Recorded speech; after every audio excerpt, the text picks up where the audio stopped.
monsieur, bonjour. Merci de votre fidélité à Télé Caraïbes et bienvenue dans le premier bulletin de la journée. De l'actualité locale, drame à Pétionville, 13 enfants sont morts brûlés vifs dans un orphelinat dans la soirée du 13 au 14 février à Fermat. Même si les circonstances de ce sinistre ne sont pas encore élucidées, les témoignages laissent croire qu'une bougie en serait la cause. L'orphelinat de l'Église de la compréhension de la Bible, comme plusieurs centaines d'autres, n'avait pas d'autorisation de fonctionnement, selon la directrice de l'Institut du bien-être social, Ariel Vildouin. Cet espace dont la licence a été révoquée risque la fermeture, selon la directrice de l'IBERS.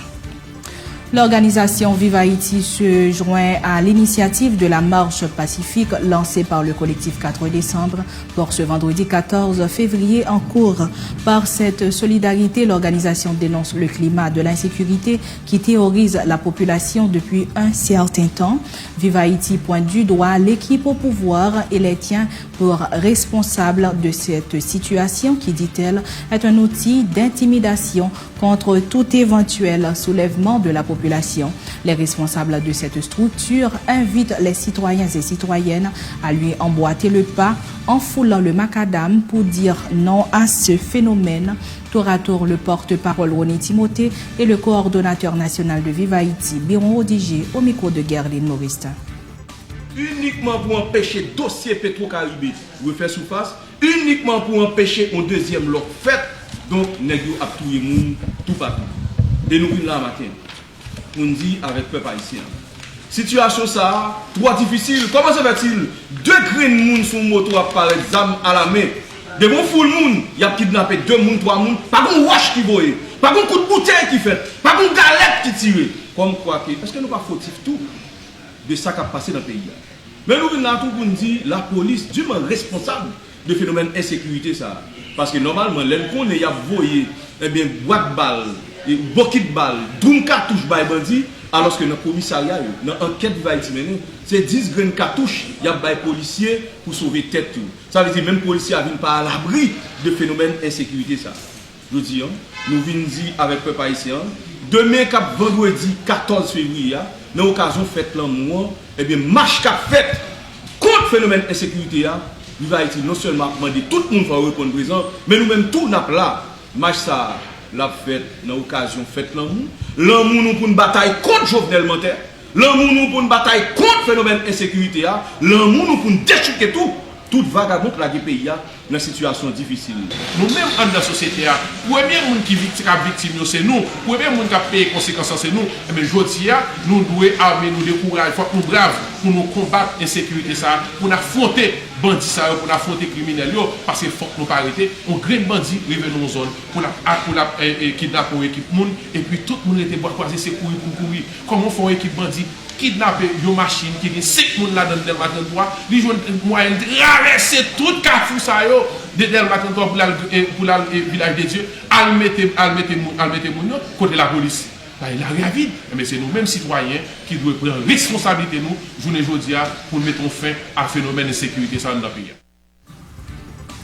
Cérémonie de passation de bâton entre l'ancien et le nouveau bâtonnier de l'ordre des avocats hier jeudi 13 février.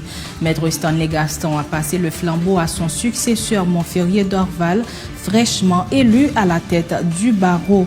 Dans son discours d'investiture, le nouveau bâtonnier promet de rehausser l'image du bâtonnat, non sans le support de ses pairs. Maître Dorval dit s'engager aussi à défendre les intérêts des membres de la Basoche. Le bâtonnier Montferrier Dorval est au micro de Marc Gerson Philistin. Comme il ressort de mon programme qui sera exécuté, comme il dit, c'est le sort de mes actions, des études de marché. J'entends sécuriser la profession d'avocat, contrôler l'exercice de la profession d'avocat de la justice province, défendre les droits et intérêts des avocats et des avocats, renforcer la formation professionnelle initiale et continue, contribuer à l'augmentation du niveau de formation universitaire il y a besoin de formation. L'ancien bâtonnier, de son côté, insiste sur le symbole du bâton dans l'ordre des avocats. Maître Stanley Gaston, qui affirme que la tâche n'est pas facile, conseille à son successeur de travailler de manière à préserver l'indépendance, mais aussi la réputation du barreau. Le Réseau national de défense des droits humains se montre dubitatif face à l'implication des mesures de sécurité annoncées par le gouvernement. Le directeur exécutif du RNDDH dit attendre impatiemment des résultats de ces nouvelles dispositions qui doivent permettre à la population de se libérer de la terreur. Pierre Espérance prédit toutefois des séquelles de cette situation qui laissera des fissures sociales et psychologiques au sein de la population. Les propos de Pierre Espérance ont été recueillis par Johnny Ferdinand. Population pas capable encore, population en misère, il a grand goût, il a impunité, il a insécurité qui va où tout le monde a victime dans le pays a mourir et qui a kidnappé et pas prendre moyen quantité de traumatisme et ça kidnapping yo la caille et en famille et beaucoup de monde qui au Kembea et en otage là et puis avec toute ma famille proche nous connaît conséquences et kidnapping là et j'allais là insécurité impunité ben c'est plus monde qui malade puis devant pour aller plus monde qui faire tension dans le pays plus monde qui diabétique plus monde qui a des problèmes ouais et plus monde qui vivre avec un pile traumatisme dans le pays nous même dans le RDDH semaine qui se passe là nous t'ai écrit en lettre par président CSPN qui c'est premier ministre nous t'ai fait un ensemble de recommandations et puis toute une série de questions qui nous déposées pour être capable d'aider à améliorer les conditions sécuritaires et combattre l'insécurité dans le pays. Pas oublier que l'insécurité que nous vivons là, l'impunité que nous vivons, je dis, kidnapping, je dis, à niveau qu'il y a là, c'est gestion, équipe qui se pouvoir faire des questions de sécurité dans le pays, côté que l'équipe ça, il fait environ 3 ans, il y a posé gang avec bandits, il n'y a pas faibli la police là agit nous, il n'y a pas de moyens, les bandits ont bien équipés parce que la police là, où il y a une question contrebande qui dans port, dans l'aéroport, dans la frontière, c'est barrière libre, ça veut dire que Haïti va faire ça, et puis ça va rentrer. Fin de cette édition, merci de l'avoir suivi. La programmation continue sur la chaîne 22.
They're just like kids. They're all special in their own way. But that's just not true. When we beat Boston in 2010, that for me that's number one with a bullet because going up against 3 sure Hall of Famers, being down in Series 3-2, having lost to them in 2008, and understanding the history and the rivalry and all that goes on there, and having a broken finger, playing with the cast on, all of those things make that championship more special than the rest. When you do hang it up here at the end of the year, and you're one shy of that number 6, is that going to eat at you? No, I did everything I possibly could, and it sounds crazy to say I won 5 championships and come up 1 short, but honestly, I'm okay with that. It just wasn't in the cards for me to get 6 or 7, but I did everything possible to try to make it happen, and I can live with that any day. If you could have a do-over, in your career, what would it be? If I had a do-over, I think I would take more of a leadership role in talking to Shaq earlier, before things went south. How did you mend fences with Shaquille, with Phil Jackson,